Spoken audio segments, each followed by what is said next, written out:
Welcome back to MMA Oddsbreaker. Frank Trigg, of course, is Tyson Griffin. He's getting ready to fight Luiz Firmino coming up here in World Series of Fighting 10. Hard Rock Casino, June 21st. Tyson, it's been a little bit. How you been, bud?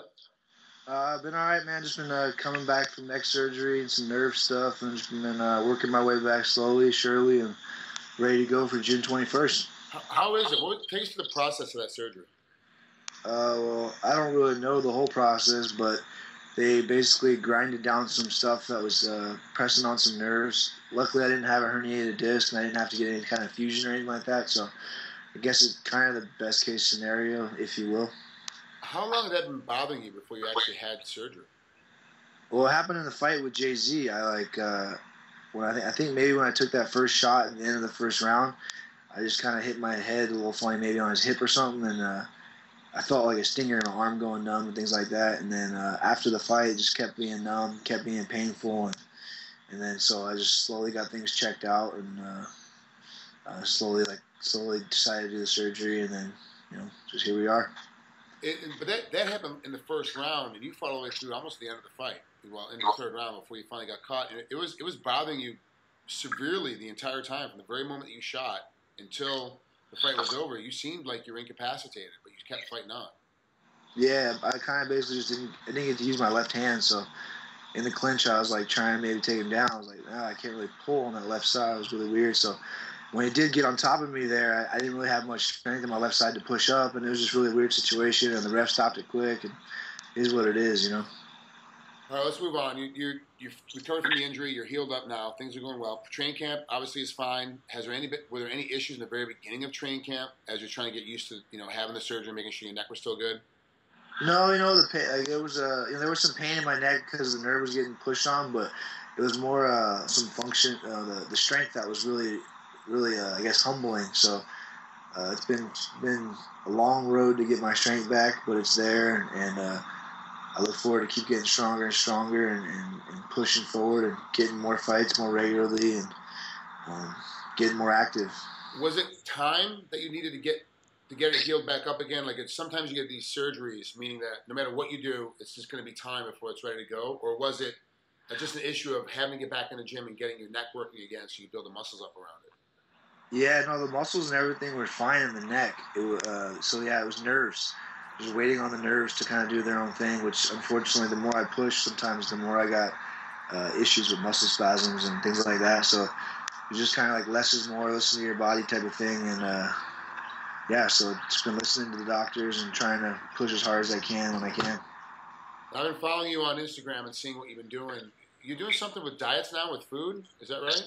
Yeah, so when I had the neck surgery, I didn't have any, unfortunately, my longtime manager, decided to be a scumbag and leave me hanging, and I lost out on some money. I didn't have anybody to help me make any money any other way, so I decided to make money on my own, and I've been learning about food and nutrition for myself, and dieting and losing weight the right way, and how to eat for weight loss, or as I like to call it, eat food for fuel instead of eating it for fun. So I've been eating right, and I started helping with Daniel Cormier cut down to 205. It was the first time I really started working with somebody else because he was mentioning it, and I said, hey, man, if you want my help, I can help you.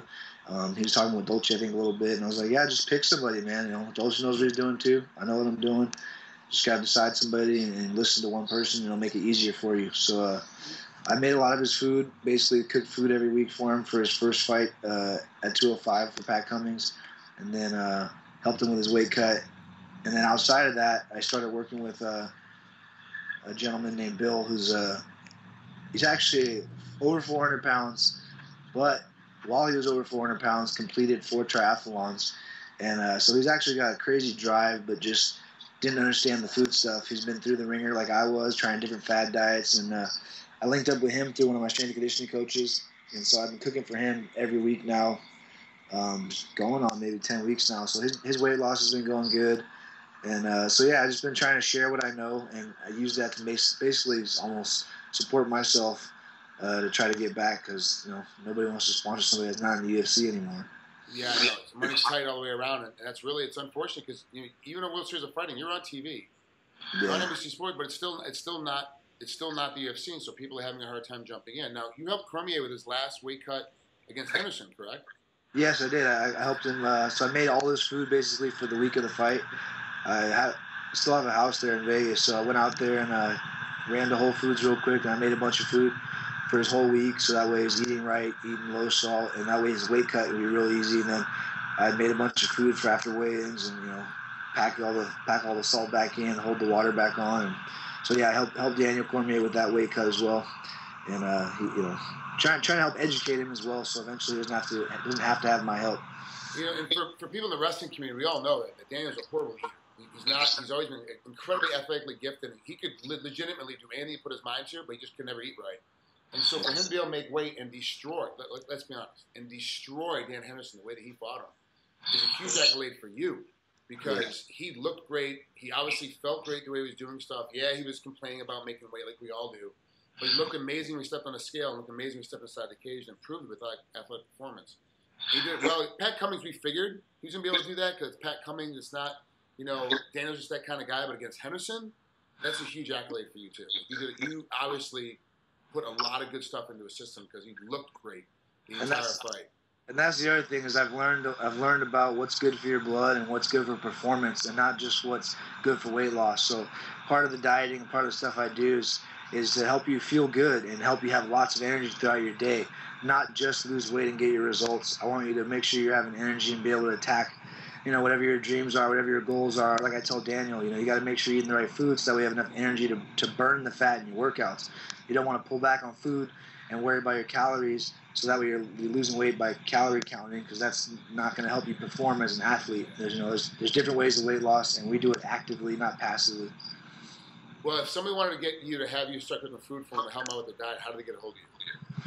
You can actually email me at FFF squared, so FFF squared, SQUARED @gmail.com.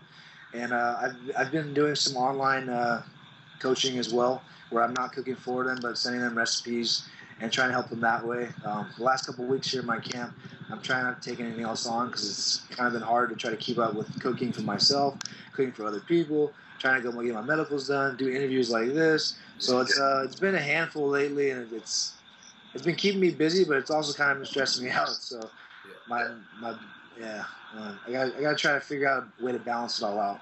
Well, starting June 22nd, he fights June 21st. Starting June 22nd, you can email him at FFF squared and get him on your diet if you need to. That's Tyson Griffin. Okay, before we let you out of here, obviously we want to talk about Luiz Firmino and fighting at World Series of Fighting. You're a smart kid. You're a guy that pays attention. You understand the fight game is done. When you look at Luiz, what do you think he's going to try to do to you when he walks inside the ring in WSOF? And the other thing is that what do you think he's had to do differently to get ready for you for this fight? From what I know, he's a jiu-jitsu guy.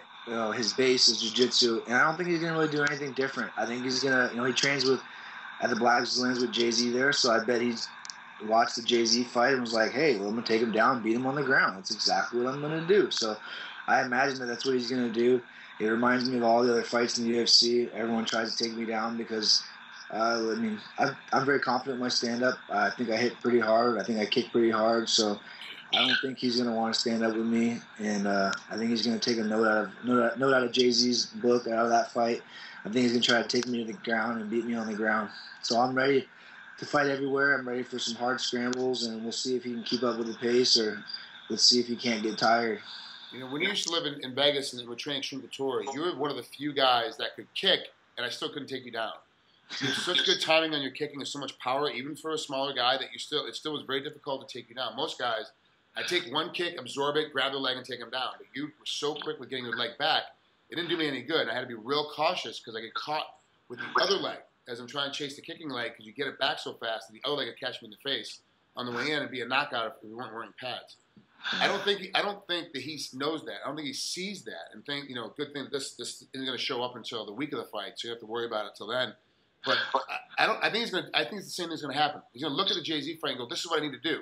He's going to try it. And as he shoots in on you, you're going to catch him in the face with something, whether it's a knee or a quick little jabbing, one of those little quick snapping kicks you throw out there real quick.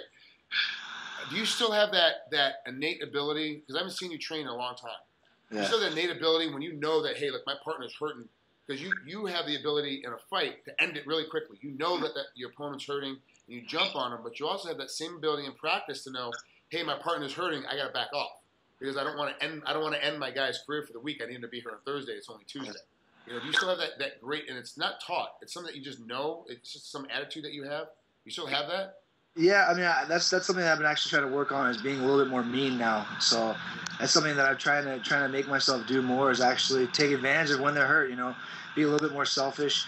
Yeah, I don't want to knock them out and really hurt their career, but hey, if I've got them tired, if I've got them hurt, I got to keep pushing the pace. I want to finish these fights. I don't want to have more fight of the nights. I want to dominate, and if it ends up being exciting, it ends up being exciting. But yeah, you know, I don't like to hurt my friends in training, but at the same time, like I always tell everybody else when they ask me, hey, how hard are we going? I say, I'm gonna hit you as hard as you hit me. You want to bang? Let's bang. You want to learn? Let's learn. But yeah, I do have that innate ability to kind of read my opponent and adapt as I go. And I've been getting my body stronger physically with my conditioning, thanks to Functional Core Fitness and Omar Lima. He's been helping me a lot, and ever since my surgery, I've been working with him twice a week, and I think that's been paying off. You know, getting up early, making the drive over there, putting in lots of work, getting in lots of volume. I mean, my legs are getting stronger. I mean, they're not getting any bigger, thank God, but they're getting a lot stronger. Okay. So getting stronger, I'm getting like he says, functional core, and so I think my kicks are going to be there. I think my punches are going to be there. I think my scrambling is going to be there. I think I'm going to make Luiz Firmino really tired, and we're going to see what happens. Well, good luck. World Series of Fighting coming up here on June 21st. It's at the Hard Rock Casino. Unfortunately, I'll be out of town, so I won't be able to see this one live, but it's going to be a fun fight. I think that now your neck is healed, that everything will be back to the old Tyson I'm used to seeing fight. Yeah, I can't wait, man. And hey, anybody out there looking to sponsor me, I'm taking on sponsors. You can email me at the same place. I got a good friend of mine that I trust that we're starting to try to build some management stuff with, and I'm gonna let him help me out. But yeah, man, just looking for some support, looking for people that want to support a good guy, because I love supporting good brands. And it's nice talking to you, Trigg. Take care, bud. Have a good rest of the day. We'll talk to you later. All right, later.